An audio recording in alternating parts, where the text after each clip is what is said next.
ದ್ವೇಷ ಭಾಷಣದ ಬಿಲ್ ಏನಿದೆ ವಿಧಾನಸಭೆಯಲ್ಲಿ ಅದು ಈ ಸರ್ಕಾರಕ್ಕೆ ಗೌರವ ಇದ್ದಿದ್ರೆ, ಮಾನ ಮರ್ಯಾದೆ ಇದ್ದಿದ್ರೆ ಬಿಲ್ಲನ್ನು ಮಂಡಿಸುವಂಥದ್ದು, ಅದಕ್ಕೆ ಚರ್ಚೆಗೆ ಅವಕಾಶ ಕೊಡುವಂಥದ್ದು ಅದು ಕಾನೂನಾತ್ಮಕ. ಯಾವುದೇ ಬಿಲ್ ಅಂದರೆ ಅದು ಕಾನೂನು ಆಗೋದು.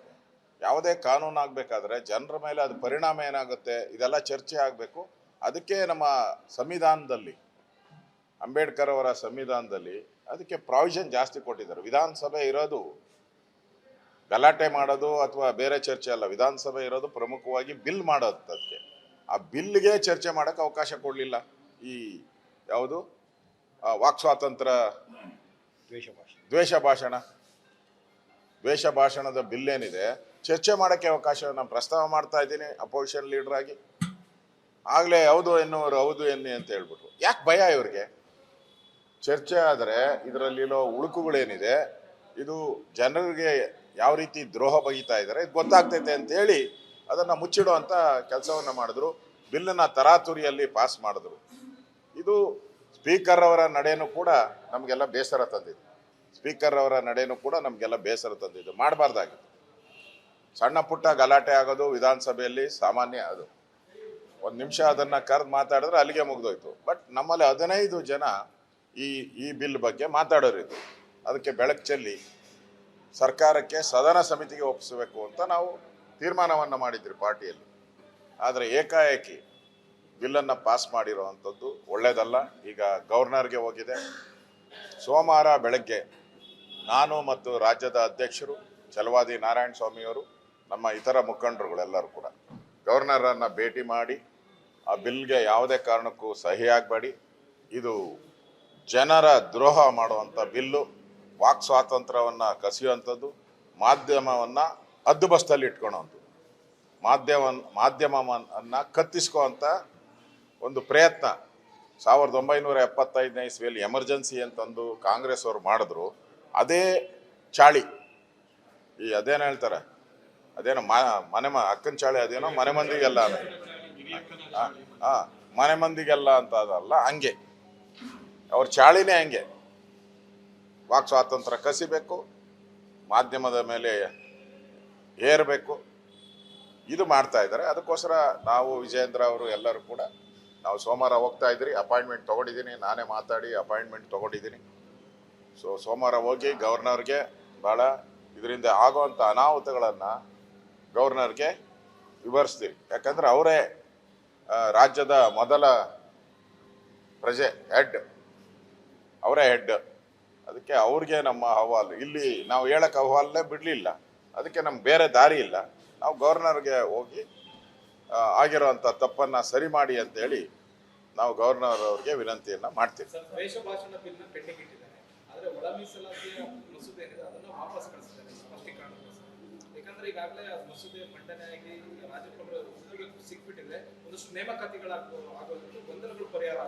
ನೋಡಿ, ಗವರ್ನರ್ ಕ್ಲಾರಿಫಿಕೇಶನ್ಸ್ ಕೇಳಿದ್ದಾರೆ. ಏನೇ ಕಾನೂನು ಆಗಬೇಕಾದ್ರೂ ತಪ್ಪು ಸರಿಗಳನ್ನು ಚರ್ಚೆ ಮಾಡಬೇಕು. ಅದು ಪ್ರಜಾಪ್ರಭುತ್ವ. That is democracy.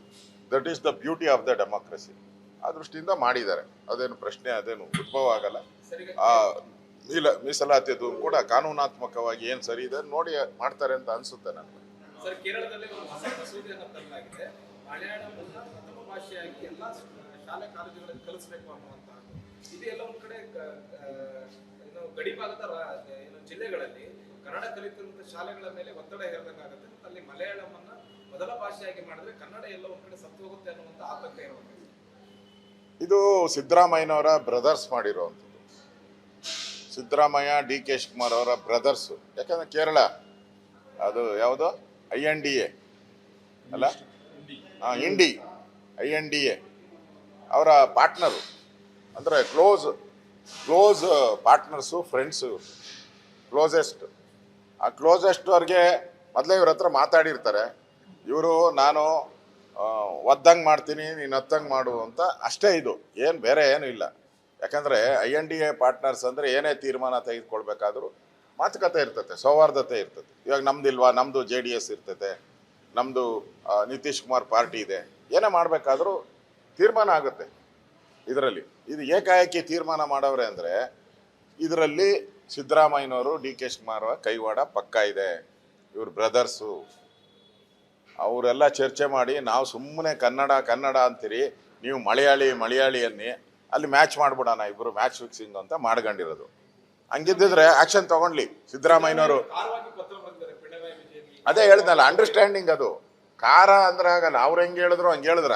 ಬುಲ್ಡೋಜರ್ ಸರ್ಕಾರ ಕರ್ನಾಟಕದಲ್ಲಿ ಅಂದ್ರು, ಸಿದ್ದರಾಮಯ್ಯ ಬುಲ್ಡೋಜರ್ ಅಂತ ಹೇಳಿದ್ರ, ಕೇರಳ ಸರ್ಕಾರನ ಬುಲ್ಡೋಜರ್ ಅಂತ ಹೇಳಿದ್ರ, ಯಾಕೆ ಹೇಳಿಲ್ಲ?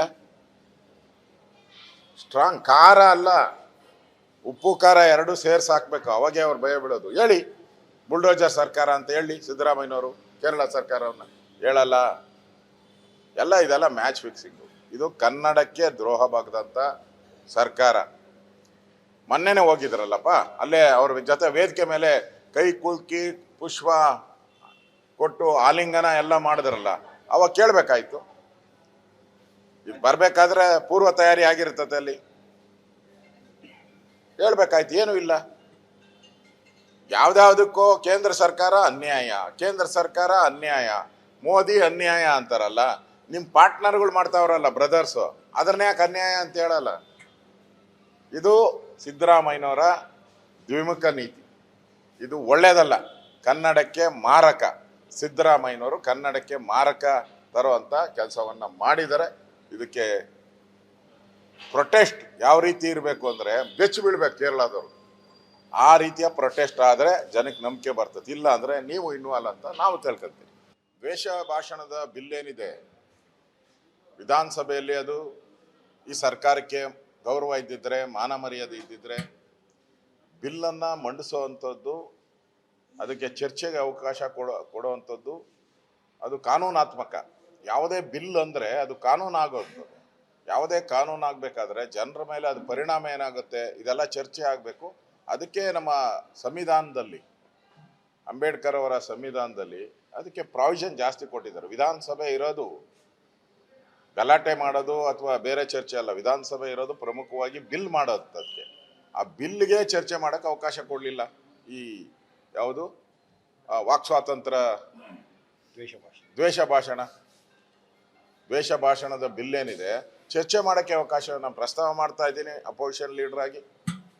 ಆಗಲೇ ಹೌದು ಎನ್ನುವರು ಹೌದು ಎನ್ನಿ ಅಂತ ಹೇಳ್ಬಿಟ್ರು. ಯಾಕೆ ಭಯ ಇವ್ರಿಗೆ? ಚರ್ಚೆ ಆದರೆ ಇದರಲ್ಲಿರೋ ಉಳುಕುಗಳೇನಿದೆ, ಇದು ಜನರಿಗೆ ಯಾವ ರೀತಿ ದ್ರೋಹ ಬಗೀತಾ ಇದ್ದಾರೆ ಇದು ಗೊತ್ತಾಗ್ತೈತೆ ಅಂತ ಹೇಳಿ ಅದನ್ನು ಮುಚ್ಚಿಡುವಂಥ ಕೆಲಸವನ್ನು ಮಾಡಿದ್ರು. ಬಿಲ್ಲನ್ನು ತರಾತುರಿಯಲ್ಲಿ ಪಾಸ್ ಮಾಡಿದ್ರು. ಇದು ಸ್ಪೀಕರ್ ಅವರ ನಡೆನೂ ಕೂಡ ನಮಗೆಲ್ಲ ಬೇಸರ ತಂದಿದೆ. ಸ್ಪೀಕರ್ ಅವರ ನಡೆನೂ ಕೂಡ ನಮಗೆಲ್ಲ ಬೇಸರ ತಂದಿದ್ದು. ಮಾಡಬಾರ್ದಾಗಿತ್ತು. ಸಣ್ಣ ಪುಟ್ಟ ಗಲಾಟೆ ಆಗೋದು ವಿಧಾನಸಭೆಯಲ್ಲಿ ಸಾಮಾನ್ಯ. ಅದು ಒಂದು ನಿಮಿಷ ಅದನ್ನು ಕರೆದು ಮಾತಾಡಿದ್ರೆ ಅಲ್ಲಿಗೆ ಮುಗ್ದೋಯ್ತು. ಬಟ್ ನಮ್ಮಲ್ಲಿ 15 ಜನ ಈ ಬಿಲ್ ಬಗ್ಗೆ ಮಾತಾಡೋರಿದ್ರು. ಅದಕ್ಕೆ ಬೆಳಕು ಚೆಲ್ಲಿ ಸರ್ಕಾರಕ್ಕೆ ಸದನ ಸಮಿತಿಗೆ ಒಪ್ಪಿಸಬೇಕು ಅಂತ ನಾವು ತೀರ್ಮಾನವನ್ನು ಮಾಡಿದ್ರಿ ಪಾರ್ಟಿಯಲ್ಲಿ. ಆದರೆ ಏಕಾಏಕಿ ಬಿಲ್ಲನ್ನು ಪಾಸ್ ಮಾಡಿರುವಂಥದ್ದು ಒಳ್ಳೆಯದಲ್ಲ. ಈಗ ಗವರ್ನರ್ಗೆ ಹೋಗಿದೆ. ಸೋಮವಾರ ಬೆಳಗ್ಗೆ ನಾನು ಮತ್ತು ರಾಜ್ಯದ ಅಧ್ಯಕ್ಷರು ಛಲವಾದಿ ನಾರಾಯಣ ಸ್ವಾಮಿಯವರು, ನಮ್ಮ ಇತರ ಮುಖಂಡರುಗಳೆಲ್ಲರೂ ಕೂಡ ಗವರ್ನರನ್ನು ಭೇಟಿ ಮಾಡಿ ಆ ಬಿಲ್ಗೆ ಯಾವುದೇ ಕಾರಣಕ್ಕೂ ಸಹಿ ಆಗಬೇಡಿ, ಇದು ಜನರ ದ್ರೋಹ ಮಾಡುವಂಥ ಬಿಲ್ಲು, ವಾಕ್ ಸ್ವಾತಂತ್ರ್ಯವನ್ನು ಕಸಿಯುವಂಥದ್ದು, ಮಾಧ್ಯಮವನ್ನು ಹದ್ದುಬಸ್ತಲ್ಲಿ ಇಟ್ಕೊಳ್ಳೋವಂಥದ್ದು, ಮಾಧ್ಯಮವನ್ನು ಕತ್ತಿಸ್ಕೋವಂಥ ಒಂದು ಪ್ರಯತ್ನ 1975ನೇ ಇಸ್ವಿಯಲ್ಲಿ ಎಮರ್ಜೆನ್ಸಿ ಅಂತಂದು ಕಾಂಗ್ರೆಸ್ ಅವರು ಮಾಡಿದ್ರು. ಅದೇ ಚಾಳಿ, ಈ ಅದೇನೋ ಹೇಳ್ತಾರೆ, ಅದೇನೋ ಅಕ್ಕನ ಚಾಳಿ, ಅದೇನೋ ಮನೆ ಮಂದಿಗೆಲ್ಲ, ಮನೆ ಮಂದಿಗೆಲ್ಲ ಅಂತ ಅದಲ್ಲ, ಹಂಗೆ ಅವ್ರ ಚಾಳಿನೇ ಹಂಗೆ. ವಾಕ್ ಸ್ವಾತಂತ್ರ್ಯ ಕಸಿಬೇಕು, ಮಾಧ್ಯಮದ ಮೇಲೆ ಏರಬೇಕು, ಇದು ಮಾಡ್ತಾ ಇದ್ದಾರೆ. ಅದಕ್ಕೋಸ್ಕರ ನಾವು ವಿಜಯೇಂದ್ರ ಅವರು ಎಲ್ಲರೂ ಕೂಡ ನಾವು ಸೋಮವಾರ ಹೋಗ್ತಾ ಇದ್ರಿ. ಅಪಾಯಿಂಟ್ಮೆಂಟ್ ತೊಗೊಂಡಿದ್ದೀನಿ, ನಾನೇ ಮಾತಾಡಿ ಅಪಾಯಿಂಟ್ಮೆಂಟ್ ತೊಗೊಂಡಿದ್ದೀನಿ. ಸೊ ಸೋಮವಾರ ಹೋಗಿ ಗವರ್ನರ್ಗೆ ಭಾಳ ಇದರಿಂದ ಆಗೋವಂಥ ಅನಾಹುತಗಳನ್ನು ಗವರ್ನರ್ಗೆ ವಿವರಿಸ್ತೀವಿ. ಯಾಕಂದರೆ ಅವರೇ ರಾಜ್ಯದ ಮೊದಲ ಪ್ರಜೆ, ಅವರೇ ಹೆಡ್. ಅದಕ್ಕೆ ಅವ್ರಿಗೆ ನಮ್ಮ ಅಹವಾಲು, ಇಲ್ಲಿ ನಾವು ಹೇಳಕ್ಕೆ ಅಹವಾಲೇ ಬಿಡಲಿಲ್ಲ. ಅದಕ್ಕೆ ನಮ್ಗೆ ಬೇರೆ ದಾರಿ ಇಲ್ಲ. ನಾವು ಗವರ್ನರ್ಗೆ ಹೋಗಿ ಆಗಿರೋವಂಥ ತಪ್ಪನ್ನು ಸರಿ ಮಾಡಿ ಅಂತೇಳಿ ನಾವು ಗವರ್ನರ್ ಅವ್ರಿಗೆ ವಿನಂತಿಯನ್ನು ಮಾಡ್ತೀವಿ. ದ್ವೇಷ ಭಾಷಣ ಬಿಲ್ನ ಪೆಂಡಿಂಗ್ ಇಟ್ಟಿದ್ದಾರೆ. ಆದರೆ ಒಳ ಮೀಸಲಾತಿಯ ಮಸೂದೆ ಏನಿದೆ ಅದನ್ನು ವಾಪಸ್ ಕಳಿಸಿದ್ದಾರೆ ಸ್ಪಷ್ಟೀಕರಣ. ಅಂದ್ರೆ ಈಗಾಗಲೇ ಮಸೂದೆ ಮಂಡನೆ ಆಗಿ ರಾಜ್ಯಪಾಲರು ಉದ್ಯೋಗಕ್ಕೆ ಸಿಕ್ಬಿಟ್ಟಿದೆ, ಒಂದಷ್ಟು ನೇಮಕಾತಿಗಳಾಗೋದು ಗೊಂದಲಗಳು ಪರಿಹಾರ ಆಗುತ್ತೆ. ನೋಡಿ, ಗವರ್ನರ್ ಕ್ಲಾರಿಫಿಕೇಶನ್ಸ್ ಕೇಳಿದ್ದಾರೆ. ಏನೇ ಕಾನೂನು ಆಗಬೇಕಾದ್ರೂ ತಪ್ಪು ಸರಿಗಳನ್ನ ಚರ್ಚೆ ಮಾಡಬೇಕು. ಅದು ಪ್ರಜಾಪ್ರಭುತ್ವ. That is democracy. That is the beauty of the democracy. ಆ ದೃಷ್ಟಿಯಿಂದ ಮಾಡಿದ್ದಾರೆ. ಅದೇನು ಪ್ರಶ್ನೆ ಅದೇನು ಉದ್ಭವ ಆಗಲ್ಲ. ಆ ಮೀಸಲಾತಿಯದು ಕೂಡ ಕಾನೂನಾತ್ಮಕವಾಗಿ ಏನ್ ಸರಿ ಇದೆ ನೋಡಿ ಮಾಡ್ತಾರೆ ಅಂತ ಅನ್ಸುತ್ತೆ ನನಗೆ. ಸರ್, ಕೇರಳದಲ್ಲಿ ಒಂದು ಹೊಸ ಮಸೂದೆಯನ್ನು ತರಲಾಗಿದೆ. ಮಲಯಾಳಮನ್ನ ಪ್ರಥಮ ಭಾಷೆಯಾಗಿ ಎಲ್ಲಾ ಶಾಲೆ ಕಾಲೇಜುಗಳಲ್ಲಿ ಕಲಿಸಬೇಕು ಅನ್ನುವಂತ. ಇದು ಎಲ್ಲ ಒಂದ್ ಕಡೆ ಗಡಿ ಭಾಗದ ಜಿಲ್ಲೆಗಳಲ್ಲಿ ಕನ್ನಡ ಕಲಿತಿರುವಂತ ಶಾಲೆಗಳ ಮೇಲೆ ಒತ್ತಡ ಹೇರಬೇಕಾಗುತ್ತೆ. ಮತ್ತು ಅಲ್ಲಿ ಮಲಯಾಳಮನ್ನ ಮೊದಲ ಭಾಷೆಯಾಗಿ ಮಾಡಿದ್ರೆ ಕನ್ನಡ ಎಲ್ಲ ಒಂದ್ ಕಡೆ ಸತ್ತು ಹೋಗುತ್ತೆ ಅನ್ನುವಂತ ಆತಂಕ ಇರುವಂಥದ್ದು. ಇದು ಸಿದ್ದರಾಮಯ್ಯನವರ ಬ್ರದರ್ಸ್ ಮಾಡಿರುವಂಥದ್ದು. ಸಿದ್ದರಾಮಯ್ಯ, DK ಶಿವಕುಮಾರ್ ಅವರ ಬ್ರದರ್ಸು. ಯಾಕಂದ್ರೆ ಕೇರಳ ಅದು ಯಾವುದು INDA ಅಲ್ಲ, INDA ಅವರ ಪಾರ್ಟ್ನರು, ಅಂದರೆ ಕ್ಲೋಸ್ ಪಾರ್ಟ್ನರ್ಸು, ಫ್ರೆಂಡ್ಸು, ಕ್ಲೋಸೆಸ್ಟ್. ಆ ಕ್ಲೋಸೆಸ್ಟ್ ಅವ್ರಿಗೆ ಮೊದಲೇ ಇವ್ರ ಹತ್ರ ಮಾತಾಡಿರ್ತಾರೆ. ಇವರು ನಾನು ಒದ್ದಂಗೆ ಮಾಡ್ತೀನಿ, ನೀನು ಹತ್ತಂಗೆ ಮಾಡು ಅಂತ ಅಷ್ಟೇ. ಇದು ಏನು ಬೇರೆ ಏನೂ ಇಲ್ಲ. ಯಾಕಂದರೆ INDA ಪಾರ್ಟ್ನರ್ಸ್ ಅಂದರೆ ಏನೇ ತೀರ್ಮಾನ ತೆಗೆದುಕೊಳ್ಬೇಕಾದ್ರೂ ಮಾತುಕತೆ ಇರ್ತತೆ, ಸೌಹಾರ್ದತೆ ಇರ್ತದೆ. ಇವಾಗ ನಮ್ದಿಲ್ವಾ, ನಮ್ಮದು JDS ಇರ್ತೈತೆ, ನಮ್ಮದು ನಿತೀಶ್ ಕುಮಾರ್ ಪಾರ್ಟಿ ಇದೆ.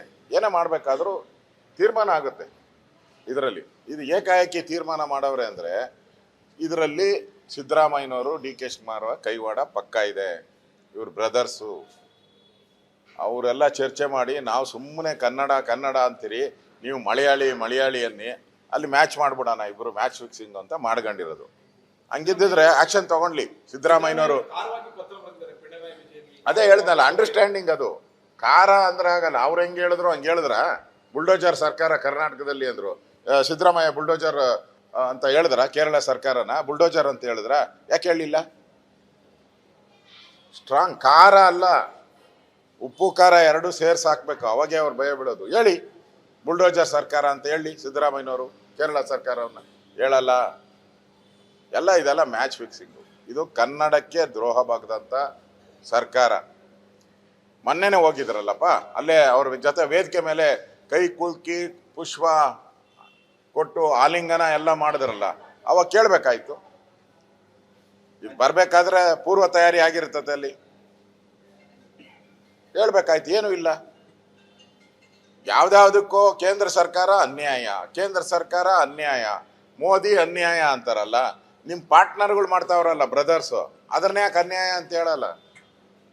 ಇದು ಸಿದ್ದರಾಮಯ್ಯನವರ ದ್ವಿಮುಖ ನೀತಿ. ಇದು ಒಳ್ಳೇದಲ್ಲ, ಕನ್ನಡಕ್ಕೆ ಮಾರಕ. ಸಿದ್ದರಾಮಯ್ಯನವರು ಕನ್ನಡಕ್ಕೆ ಮಾರಕ ತರುವಂಥ ಕೆಲಸವನ್ನ ಮಾಡಿದರೆ ಇದಕ್ಕೆ ಪ್ರೊಟೆಸ್ಟ್ ಯಾವ ರೀತಿ ಇರಬೇಕು ಅಂದರೆ ಬೆಚ್ಚಿ ಬೀಳ್ಬೇಕು ಕೇರಳದವರು. ಆ ರೀತಿಯ ಪ್ರೊಟೆಸ್ಟ್ ಆದರೆ ಜನಕ್ಕೆ ನಂಬಿಕೆ ಬರ್ತದೆ. ಇಲ್ಲ ಅಂದರೆ ನೀವು ಇನ್ವಾಲ್ವ್ ಅಂತ ನಾವು ತಿಳ್ಕೊತೀವಿ.